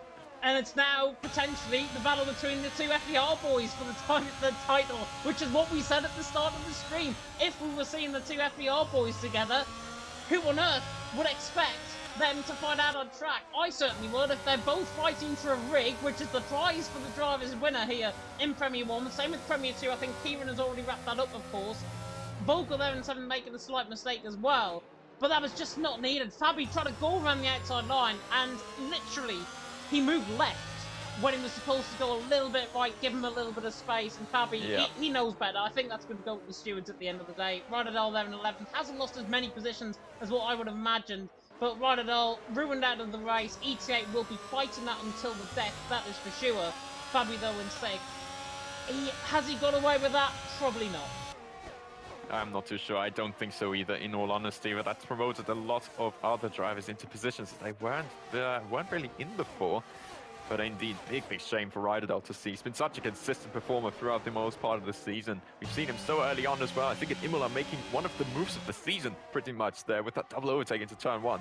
And I think that's still pretty much in our heads. But yeah, he's so far down now. He's going to have to rely on a lot of luck now, I think, to get back into this. Now, 2 FER drivers in that top 5. They are at least looking to gain some points, basically on each other. But Devon being 4 points ahead in the standings anyways, and Jerome still having a penalty. I think it's looking good for the F2 driver. In fact, ahead of this F1 reserve driver. So very interesting scenario there too. Yeah, definitely so. I mean, Sapala 35% of ERS. I know probably Frankie and Keki don't want me to show this, but I'm going to anyways, because it does help their strategies at the end of the day for the end of the race. Sapala has got 38% of ERS, Joey 35. Very, very much minimal in it, and normally around this track, the more ERS you have, the less of an advantage it actually is, and that is going to be crucial. As Jerome is now going to send hell on the back of Slayer in towards turn number 1, and shooting the FER man's going to be alongside and even ahead, going into the corner, and Slayer backs out. That is not his fight at all. Now Jerome is up to 4th, and Devon's gone deep as well, and the FER boys all of a sudden. This is what we haven't seen this season between them both. Now Jerome has got a 3-second penalty. If he wants to get that 3-second penalty move, he can. Jerome, all of a sudden, is in this driver's fight for the championship, for that rig, for that trophy as well.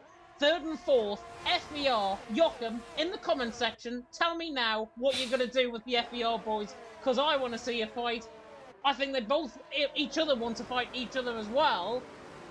Is the team game more important than an individual driver's game? Remains to be seen. I mean... But if I was in Joachim's shoes, I'd let these 2 fight. Yeah, I mean, at this stage, they've got nothing to gain, nothing to lose in the team standings, and might as well fight it out now at this stage of the season. Whether that will cause any bad blood, I'm not too sure, but Devon is definitely not looking all too fast now, being right ahead of his teammate. I don't know if that is a sign maybe towards Jerome looking for a possible move on his teammate, but right now it doesn't look like it for the F1 reserve, and he's currently sticking behind. Fabi, though, is currently making a move indeed there on the PGS driver of Slayer. This time it's looking a bit cleaner. Yes, it is indeed. Looks like he could be through, though. Slayer still at the inside. Fabi has to go off the track. He's round! He's round! Oh no, and that promotes Vogel now into P6, 5 and 6 for PGS. This is such a great look, isn't it? And he's done a full 360 pirouette as well, just to start it off. 10 out of 10 from Fabi in the end.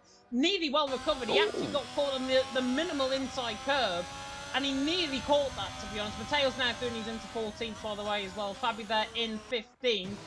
That is unfortunate from Fabi. He didn't deserve that at all. Slayer forced him out wide. Was there a little bit of contact in that? Yes, there was. Was it enough to send Fabi off? Yes, there was. PGS, if I was in their shoes, again, might be going to the steward room. That looked very, very tight, though, I think, in terms of between a race of incident and a guaranteed penalty, to be honest, on my end. And Joachim as well, saying in the comment section, they're free to race. And here we go, because Jerome is passing Devon to the inside line. They're going to have to run each other, drag racing in towards turn 1. But Jerome now, the quicker man compared to Devon. I think Devon has took those tyres a little bit too hard. That is what you want to do, I think. Send the fastest driver through. Jerome through and he's into third. Devon and fourth. Help both individual drivers as Andrew's in the pit lane with a 5-second and the tyres in the pit lane. He would have been coming out in last position anyways if he was still to keep on going. The VR man and Fabi also the tyres in the pit lane as well. Michalizzi now the 14th. FRL now of what? Gonna be 6th? They could be. I don't quite have the point system, which Big Shame would really help here in this case. But I think with Silo, particularly Silo in P8, I think it could be super close between FRL and the German team, of course, GSP, with Trishy only in P11. But I think the interesting fight now, just 6 more laps once Zabala crosses the line. Joey is still right on the back. This is not over yet at all. And the ERS levels are still looking very similar between the two. Joey's coming back at Zapala in towards turn number 1. He's closing in. Does he want to reach towards turn number 1? This might be it. Joey looks to the inside line at turn number 1. Forces the inside line. But in the end, that's just a nose up the rear end there from Joey. That's a warning shot, if I've ever seen one. And the Shazoo man saying, you know what, either move or I'll force you to move. And we are going to have to try and get ahead of the FER boys because Jerome and Devon, 3rd and 4th. It's the most unorthodox pairing I think I'd ever seen in league racing, to be honest. Zapala and Joey, 1st and 2nd in Brazil. But if I was in these two shoes, and if I was certainly from the NLR perspective, I'd want to work together with Joey at this stage because he would be my friend rather than my foe. Oh, it could be very interesting. I've just seen also, I've been looking at the ERS levels and I've seen, of course, that Joey has been using a lot. And just look at how that has changed the ERS levels. It goes down so quickly here in Brazil. And I think that shows now with Zapala having a fair bit more ERS. But is it really worth that much? That is the question now. And as long as you do get good exits, which Zapala actually hasn't quite done, but still manages to pull away there from the Alpha Tauri, Jerome is looking very racy on the back of him. As look at him, here he comes. I think this might just be a move for the 2nd position here on the road. Jerome looks like he is indeed through it now behind Zapala. Joey realising that fight was not going to be his, I think, at that perspective. He could easily come back at him down the straight, but with no ERS hardly now, Joey is only, I'm afraid, going to be going maybe one way, and that could be behind Devon at this stage of the race as well. But Jerome now on the back of Zapala.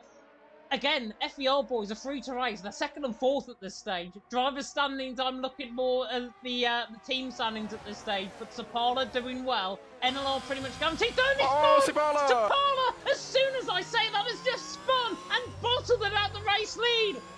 Absolute scenes in Brazil. They're inside of each other coming out through turn 9 and 10. Slayer and Zapala. Hopefully they're going to get outside of each other very soon indeed. Now they do.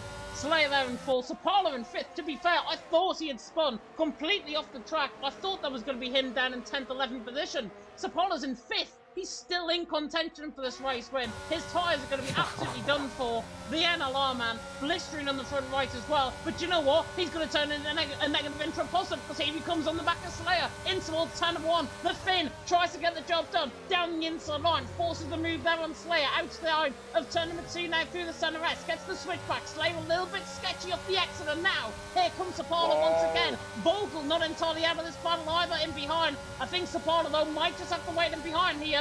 And Slayer that stays full, but he gets tapped by Vogel in behind. Yeah, indeed, Vogel there up the back. I think Zapala wants to break early just to not risk running into the other Aston Martin himself. But how has he stayed in this? He has got so lucky there on the exit of turn 6. I had another slight wiggle there. So, right on the inside of Vogel as well. This is not over at all. Brilliant move. Brilliant move by Ron. The Estonian Thunies into 6th position and gives Vogel a little bit of piece of medicine from a bit earlier on, I think, with him and Fabi. Ron there in 6th, Vogel there in 7th. Jeroen now leads the way. I cannot believe I'm saying this. Shazoo is currently in winning position with Joey RC, Joey Cottenden, of all people, in 2nd position, doing a phenomenal job. Devon on the back of him as well. I did say at the start of the stream, the last time that I saw Joey race, I actually commentated this race and he won. And then look where we are once again. Nah. Devon in behind, on the back of Joey. 3 laps to go. Jeroen leads. Joey in 2nd. Devon in 3rd. And Joey has got to make that AlphaTauri look the widest AlphaTauri possible. He's basically got to be a wide boy. Yeah, indeed, and for just 2.5 more laps, I think this is very, very difficult for the AlphaTauri man, but certainly not impossible. What I'd also like to point out, Slayer is very much in contention for a podium here for PGS. Would you have seen that coming before the race? That would be fantastic to see. And yeah, Sapala right behind there. Unfortunate there to drop out of the race. Oh, he almost spins again. Ooh. Very, very sketchy rear end. He's just kept it together. It's just crumbling ever so slightly, I think, on these older and ever aging tires. But just 2 more laps to go. I think that should probably wrap up that 3rd place in the standings for NLR. But still, it's looking so sketchy after it was looking very good for Sapala to maybe win this Brazilian Grand Prix and end off NLR season on a very much on a high. But now it looks like he might have to settle for 4th or 5th, depending on that penalty, or even on run behind, because he is coming pretty quick. And speaking of coming pretty quick, here's Silu on the back of Vogel, 7th and 8th position. The split has happened in the DRS train, and Silu absolutely sends it to Turk to the inside line of turn number 1, and Vogel absolutely sent to the chicken shop as Ron is there ahead in 6th. Silu in 7th. I'm not sure why I was going there with chicken shop, to be honest. I don't think there even is a chicken shop, to be honest. Unless there's a chicken factory, then you could go to the chicken factory, but there we are. Grosjean on the back of Chris, 9th and 10th position. Grosjean is closing in quite quick on the back of Chris. Not getting the job done there. Jeroen, though, leading the way. 5% of ERS. Joey, 15% of ERS. Devon, 13% of ERS. Currently, advantage Joey at this stage. Slayer's also on 16%, so pretty much the 2nd, 3rd, and 4th at least are around the same levels out on track. Joey has now got a basically left and coast coming through these final couple of corners in towards Junsao. Jeroen leads the way, runs out wide slightly, gives Joey a chance running up the hill, and this could potentially be it as Jeroen leads through the final couple of corners onto the final lap of the race and what has been an absolute thriller here in Brazil. Jeroen leads the way, Joey in 2nd. Joey's fight, I think, is down the Retroposta in towards Ticino de Lago. Yeah, but it has to be for the Dutchman himself. Of course, we've got a triple Dutch podium at this stage as it stands. As a Joey, he's trying to come here, but I don't think he's got enough pace there. No, he can't. As it's the sensible thing to do anyway. So that 3-second penalty for Jeroen, which will promote him into race-winning position. How great does that look for Team Shazoo? In the unlikeliest of scenarios, Joey Cottenden looks beyond for a race win. He does, and Jeroen at this stage will be dropping down to 6th position behind Ron, and he is attacking as well on the back of Zapala. I think, though, Jeroen is now having to back him up. I wonder if this is now tactical between the FBR boys. I wonder if this is to bring Devon into 2nd position and then pick up an FBR 1-2 if that 3-second penalty does get overturned. Jeroen leading the way. Joey there in 2nd. The Brits now coming through the final couple of corners. He's done a fantastic job in this race. Jeroen again deep through Junsao. It's going to be a drag race to the line. I think Jeroen's going to come out on top in this race. Joey is coming at him, though. He's coming at him. Closing. Jeroen, though, to the line, will take the race win in Brazil. But it's Joey RC, push Team Shazoo. Would you believe it? Gets the race win from Devon in 2nd. PGS are on the podium to finish in 3rd. They may have been the banter lineup at the end of the day. They are 2 very capable drivers at the end of the day. Let me tell you that. Joey out on top. Ron in the end in 5th. Shazoo wrapping up, of course, the team championship last week in America.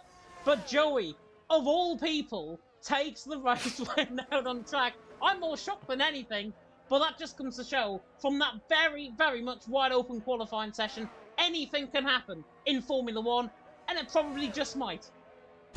Yep, literally anything is possible. Joey Cottenden comes out on top for Team Shazoo, and it looks like they can fight against almost any odds and still come out on top. What a victory it is. And I think PGS as well, big shout out to them. They might have actually overtaken Trust Esports with this as well.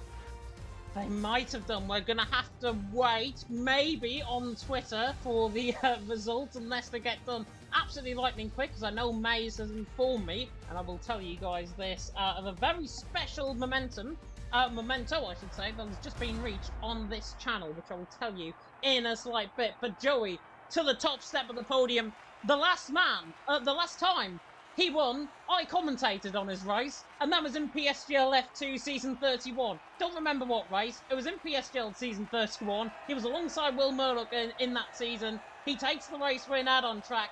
Phenomenal effort from him, and full credit to Shizou. As you said earlier on, they might have put the banter lineup in for tonight. No bantering about it. Joey out on top, best drive on the day. Absolutely, yes. He kept the pressure up on Zapala, who was looking so assured. He was leading almost the entire race before that mistake put him out of the race lead. Somehow kept him in 5th and leads him into that P4 finish. But Devin second, might be wrapping up the Drivers' Championship with this provisionally. And Slayer on the podium for PGS. Fantastic stuff. What an end to the season. Absolutely insane. I'm going to ask, I hope we can get these guys in for interviews. That is what I am hoping. We haven't really done it, I think, on Discord before. So bear with me, but I will run you down the full race result. In fact, I won't run you down the full race result because the time has just expired. Goodness me. Joey, though, out on top, Devin in second, and of course Slayer there in third. Slayer will be very, very happy, I've got to say, with that podium as well. I'm not sure if they can see the comms box, the commentary box on the EML Discord. So that is what I'm thinking. If they can join. If they can join. We haven't got a waiting room or anything on our Discord, so I don't know if we're going to get them in. If we don't, then it's not the end of the world. But if we do, then you will be seeing these guys and hearing these guys come in very shortly, indeed. But hopefully they can see the commentary box. Joey apparently can't see it. I think we need to give them admin privileges potentially to see it. Oh. Which I'm not in charge of. If Maze is in the chat, that's your job. Yeah, go on then. Go on then. May as well. If it was on PS, it would be so much easier. But because we're on Discord, and there's no waiting room, there's no waiting room voice channel for us to move people into, like we do, of course, for PSGL. I can't physically move them in unless, can I invite people? That might work. Hang on, give me a second. I'm gonna have to add them all as friends on Discord to do this. So it's completely flawed, but bear with me. We're gonna get somewhere eventually. Short intermission. We will. But shall we play the advert while we do this? Nah, we may as well just... Yeah. It's only 30 seconds. I don't think we'll be done in 30 seconds. But still, fantastic race though. Just talking through from our perspective, the analysis, of course, after the race. In the end, Joey taking the race win. As we mentioned there, they may have been put banter lineup, but it was fantastic to watch. And at the end of the day, Joey controlled the race. I think Frankie was the engineer, if I'm not mistaken. Frankie did a remarkable job. Ron there in 5th position, siding his way through the field late on as well. Shizou, absolutely perfect, I think, from their perspective, for first and 5th even. Yeah, indeed. I can't even add anything much more to that because, yeah, you would usually expect these heavy hitters, of course, racing tonight.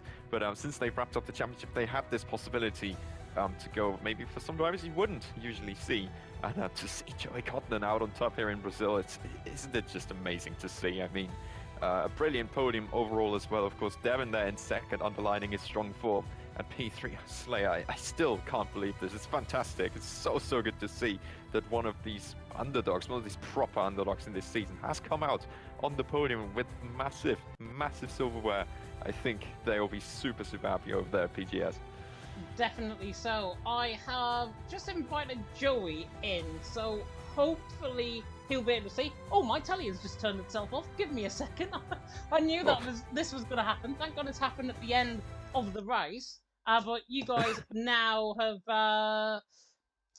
now gone black screen. So you will see my OBS pop up any second now. There it is. It's back up. We're still in the lobby.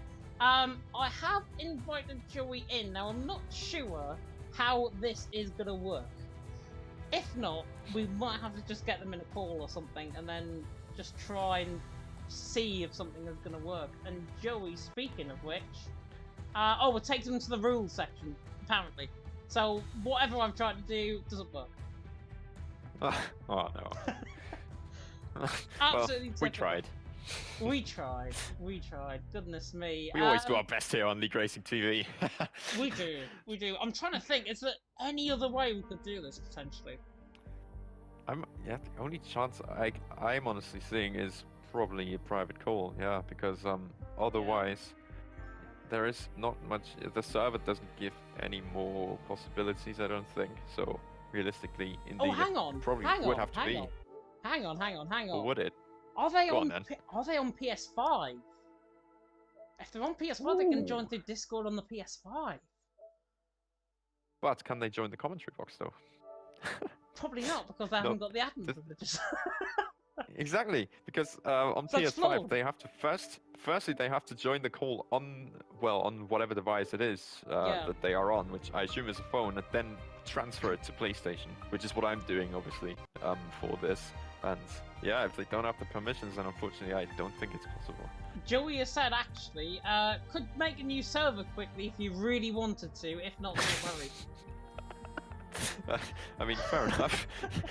Thanks for the effort, Joey.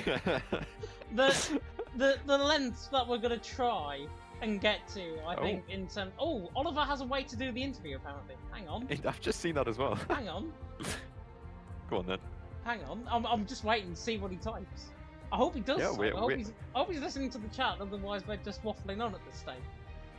No, we are just as intrigued and as tense as everyone else is in this chat, because we would love to hear the top 3 voices. And I mean, if Oliver has a solution to this, could I not invite them into the TML Discord, the server on TML? Give them permission. Oh, that's a shout. That's a shout. That is a shout. We'll see. Maybe they're in. You know, never know. Maybe they're in already. Maybe they're in. Maybe they're just talking about us and just speaking behind our backs.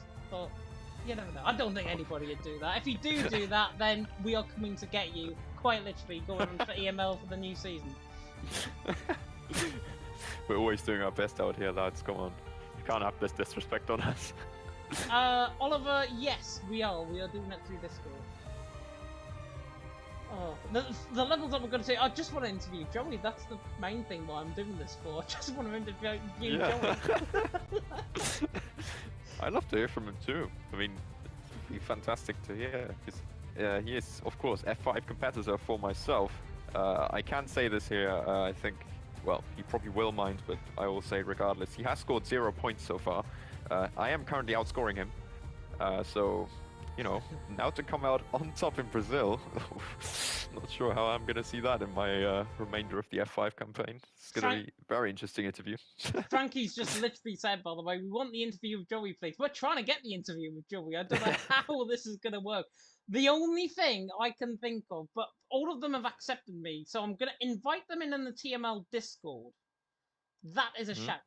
That is a shout, I think, to invite them in the TML Discord, give them the permission. It'll literally take like 2 minutes, and then hopefully that is the way of fixing. Can you inform them, by the way, that I'm doing this, because I don't want them to. Yes. Oh, and Maze has apparently said as well in the chat there was a 1 point gap in the championship in Premier 2. Oh, wow. Who came out on top, though? Oh, check out the Tier 2 stream for that. Yeah, there was only 10 points, I think, going into the race. So I'm assuming one team has picked up a 1-2. And it's not ERT? Yeah, it can't have been ERT then. But, unless Kieran has done his magic again, which is always possible. If you can hear anything in the background, by the way, that's Mateo coming through now on my end. I think he's got like a fan on maybe in the background. I'm just going to mute him so we don't hear that in the background. Yeah, I'm going to see if this works. Now, I think Joey has just joined, which is good. Give me a second. I'll get the other two in. And as I say, this is the literal lengths that we're going to try and go to. There's Mr. Slayer. And Devon, there he is. Right, I've invited them all in, so there we are. They can literally leave the server unless they want to sign up next season. That would be perfect. Yeah. If you wish, you know. If you wish. Oh, ERT. ERT. Kieran crashed. Nah. Incredible. No. I'm not believing that for 1 second. I'm not believing that for 1 second. Right, hang on. I'm gonna give these guys. Oh, I'm gonna have to give them. I don't know, because TML F1's not going on. I'm gonna have to give them TML F1 driver, just for the sake of it. People are probably thinking, "What the hell are you doing in this server right now?" But there we are. And Joey is in the waiting room, so I'm gonna. Have you got access to the comms chats on the TML Discord? Yes, I do. Yes. You do, right. I'm gonna join comms box 1. I'll see you there in a minute. Alrighty. Just join whenever. Yeah, perfect. Right. Literally, hot footing it over. Here we go. This is about to happen. Invite, no, not invite to server. How do you move? Move to. There we are. Comms box 1. And there we are. There we are. I think we've got it. Joey, can you hear us first and foremost? Yes, I can.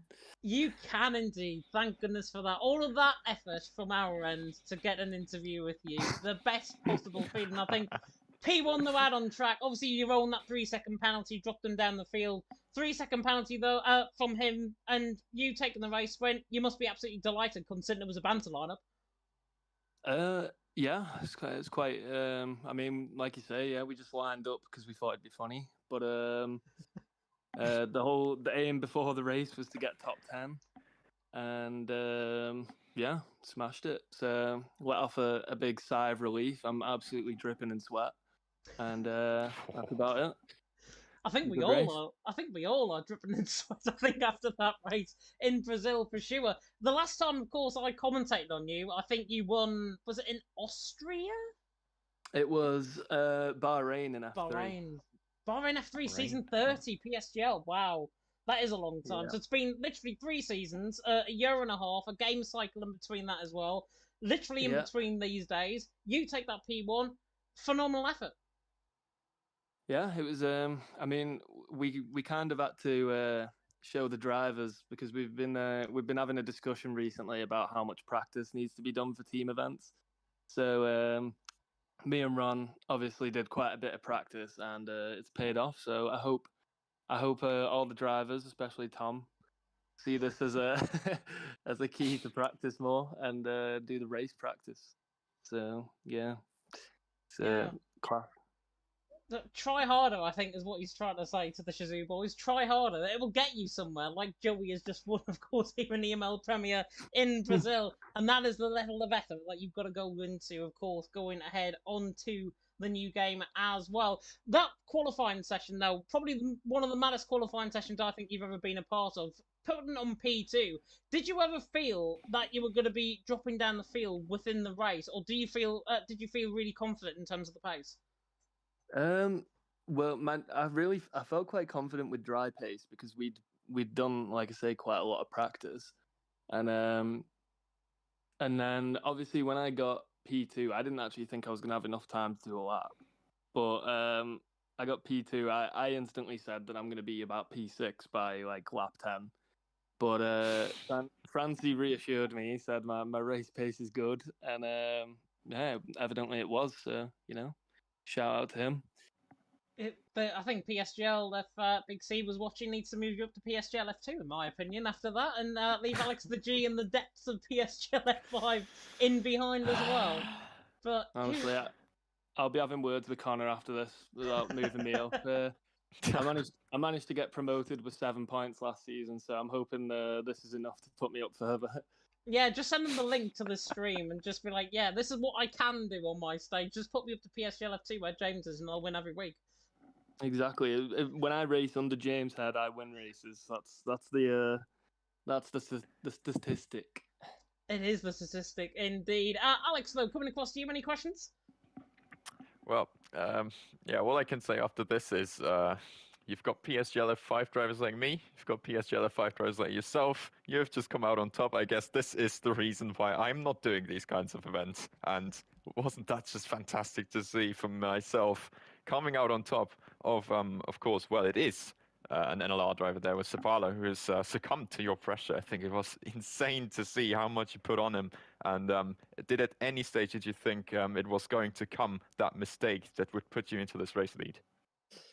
I didn't think it was going to happen there. I mean, the only corner he seemed to be a bit shaky at was the second to last corner. He had a few twitches on the exit, but no, I didn't really expect it. I was more concentrated on keeping Devon behind for the whole second stint, and I was kind of just hoping that I could keep him behind and then have a go at Sapala at the end. But obviously the mistake helped me out a lot because I didn't have to pass him.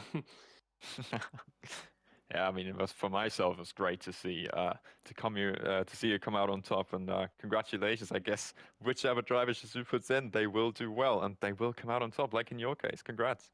Thank you. I'd also just like to bring up the fact that in qualifying, James said, "Is Joey going to improve? Probably not." On one of my laps, and I would just like to say that win was because of that comment. So thank you. There's the inspiration that he needs to get the race win. That is absolutely fantastic. Joey, though, I'm sure you're going to have a cold one. Go and enjoy your evening. I've got 2 assignments due for uni tomorrow, so I won't, but thank you. Definitely not. You're very welcome indeed, my word. And all of that effort just to invite him into the TML server and hopefully get him signed up for next season as well on the new game. But there we are. We are done for tonight, I believe. Slayer did get invited into the waiting room. I can't see him anywhere, though. So I think, because we were literally wanting to interview the main man has been interviewed, and now we can end off the stream for the final time here for EML Premier 1.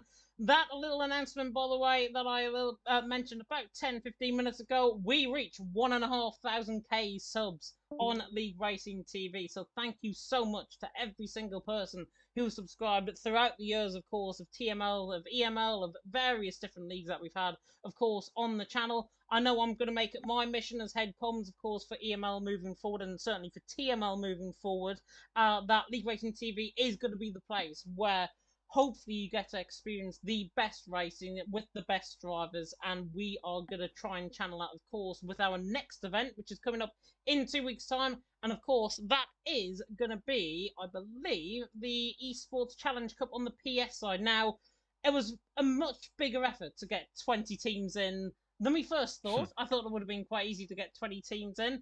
But because it's not a cross-play only event, and it's not opening up the guys on the Xbox, we've only got 6 teams, I believe, that have signed up, and those 6 teams, if I'm not mistaken, I know VRT are one of them. Give me a second, I'll find the lineup.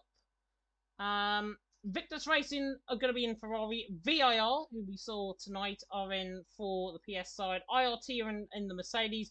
McLaren are Elite Racing Team. Race Concept Racing, who we've seen also in, I think, Premier 2. They are in PS. And FVR, interestingly, have signed up. And they are going to be competing, of course. And that is going to be over one night. Not 2 nights as we first imagined. One night. And that night is going to be the 12th of April. So 2 weeks from today, the 12th of April at...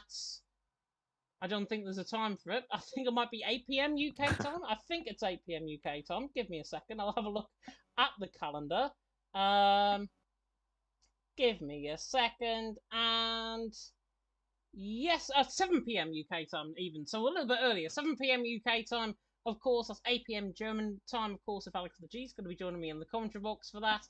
And the 3 tracks are going to be confirmed in due course. So keep an eye on the Twitter, keep an eye on all of our social medias, of course, that you can see in the description for this video.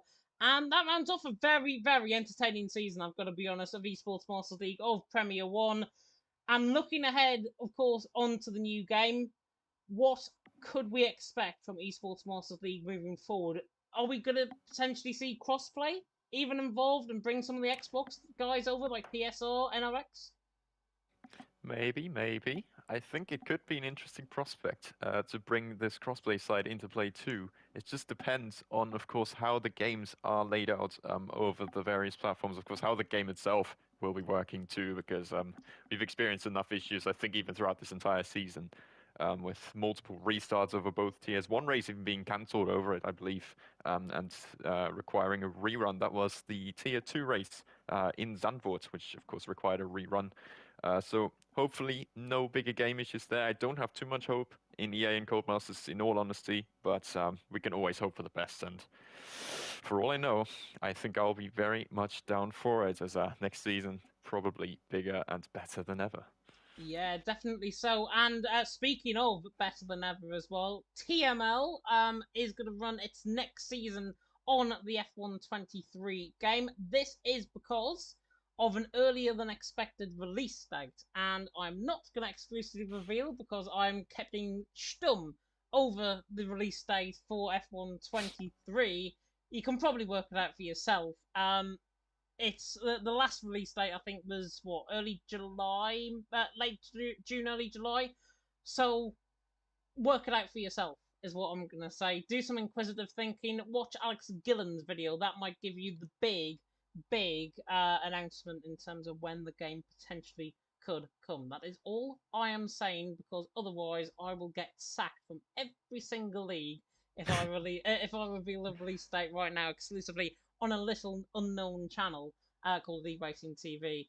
Do not want to be releasing it on PSGL because that would just be frankly suicide, I think, if I wanted to try and do that. But TML, I will say, F123, it's our 10th season, so it's going to be our 10th anniversary season. Feedback forms have been released today for all F1 and F2 drivers. Whether or not you are reserve or full time, please fill that in, because every ounce of feedback, every single word of your feedback will be taken on board. That feedback will then be taken into my wider planning in terms of the new game cycle. There are questions in there like, should crossplay be should be on, format changes as well, potential format changes. It covers quite a wide variety of things. So if you want to get your opinion heard, do they're in both the announcements for F1 and F2. So if you do want to, of course, make a big contribution to the future of TML, make that known, because of course I would be very much likely for you to fill in that feedback form, as would everyone else, I'm sure, and hopefully we can set on a very good footing moving forward as well on RacingTV, of course, the home of TML and EML. And that rounds us off very neatly, because I'm just waffling on, I think, at this stage. Probably waffling on a bit too much as well. So we are going to end it off here. A big thank you to Mr. Alex the G, who has had to bear with me for the 10 rounds of this championship. Much appreciated, of course, though, as always, for your absolute insane effort and determination every single week. A big thank you to everyone that tuned in as well tonight and throughout the season. Without you guys, there would simply not be Esports Masters League, and without the drivers as well. We saw an absolute phenomenal race here in Brazil tonight. Hopefully that is not the end for Esports Masters League. I know the next season for EML is going to be also coming on the new game. We've got the Challenge Cup to look forward to, but beyond then, of course, in 2 weeks' time. But for now, we are going to sign off, and until 2 weeks' time, we'll be back, of course, to cover the Challenge Cup event from 7 PM UK time, which should last around an hour and a half, 2 hours or so, in terms of the actual structure of the event. And of course, it does go to charity, the UNHCR, supporting, of course, Ukraine, and of course everyone, I think, wants to support Ukraine in as little increments as possible, whether it be big, whether it be small. Please support the charity event. Please support what is going to be happening, and it's going to be something that we can all look forward to, I think, in 2 weeks' time. And also with Challenge Cup PC side coming up tomorrow night as well, it is going to be very good indeed to watch out for, and that is the Soul League that's going to happen, because there's no TML F1 tomorrow. TML F2 as well, back on Friday for the season finale, and for a championship fight as well, which is going to be very, very much interesting indeed. The title fight for second is certainly on. Yellow Geese are wrapping up the title, of course, last week. That will be interesting for TML F2. I'm just waffling on. I'm going to end off here. Thank you so much for watching, and until next time, goodbye. Goodbye.